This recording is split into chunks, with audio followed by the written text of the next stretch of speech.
Assalamualaikum warahmatullahi wabarakatuh. Perkenalkan, nama saya Laila Nurhaniatus Syauda, Prodi Manajemen Bisnis Syariah. Saya di sini akan membahas tentang alur pendirian dan legalitas koperasi. UU 25 tahun 1992 tentang perkoperasian.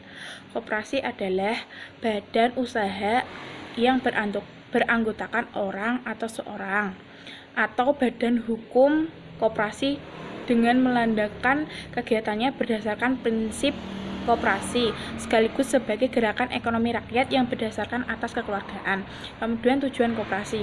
Tujuan koperasi adalah untuk memajukan kesejahteraan anggota pada khususnya dan masyarakat pada umumnya, serta ikut membangun tatanan perekonomian nasional dalam rangka mewujudkan masyarakat yang maju, adil, dan makmur. Kemudian untuk selanjutnya adalah alur pembentukan koperasi. Pembentukan koperasi didasarkan oleh kesamaan kebutuhan sosial dan kepentingan ekonomi para calon anggota.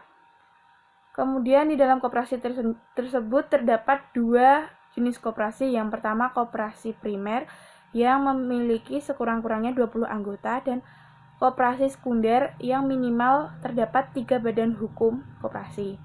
Kemudian untuk alurnya, yang pertama adalah rapat anggota pembentukan koperasi, yang kedua adalah rapat menyusun anggaran dasar koperasi, yang ketiga adalah mendaftar sebagai prakoperasi. Kemudian prakoperasi itu sendiri adalah koperasi yang belum memiliki badan hukum. Kemudian untuk mengajukan badan hukum terdapat beberapa cara. Yang pertama, tahap permohonan nama koperasi, yang kedua tahap permohonan pengesahan akta pendirian koperasi. Dalam membentuk badan hukum dalam koperasi terdapat syarat dalam nama koperasi. Yang pertama yaitu terdiri dari paling sedikit 3 kata setelah frasa koperasi dan jenis koperasi. Kemudian yang kedua ditulis dengan huruf Latin. Yang ketiga belum dipakai secara sah oleh koperasi lain. Kemudian yang keempat, tidak bertentangan dengan ketertiban umum dan atau kesusilaan. Yang kelima, tidak sama atau tidak mirip dengan nama lembaga negara, lembaga pemerintahan, dan lembaga internasional, kecuali mendapat izin dari lembaga yang bersangkutan.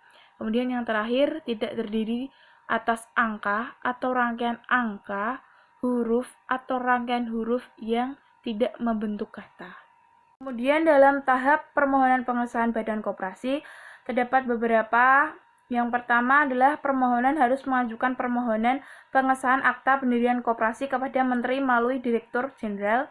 Kemudian permohonan pengesahan akta pendirian koperasi diajukan melalui sistem administrasi badan hukum. Selanjutnya yaitu permohonan pengesahan akta pendirian koperasi dimuat atau dinyatakan dalam akta notaris dalam bahasa Indonesia. Kemudian permohonan pengesahan akta pendirian koperasi harus diajukan dalam jangka waktu paling lama 60 hari terhitung sejak tanggal akta pendirian telah ditandatangani. Sebagai tambahan, dalam pengesahan akta pendirian koperasi simpan pinjam dan koperasi yang memiliki usaha simpan pinjam diajukan dengan tambahan persyaratan khusus yang meliputi yang pertama, rencana kerja paling singkat 3 tahun. Kemudian yang kedua, administrasi dan pembukuan. Yang ketiga, nama dan riwayat hidup calon pengelola. Yang ketiga, daftar sarana kerja. Kemudian pengurus surat izin usaha simpan pinjam koperasi, proses melalui badan perizinan setempat dengan sistem OSS, Online System Submission.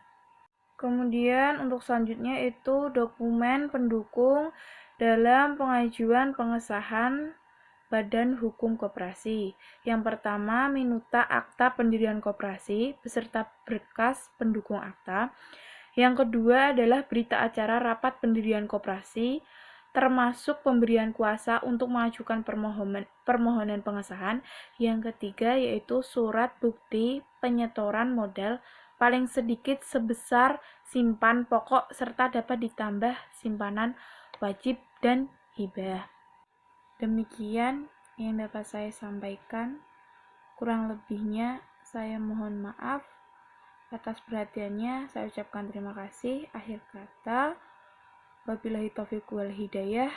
Wassalamualaikum warahmatullahi wabarakatuh.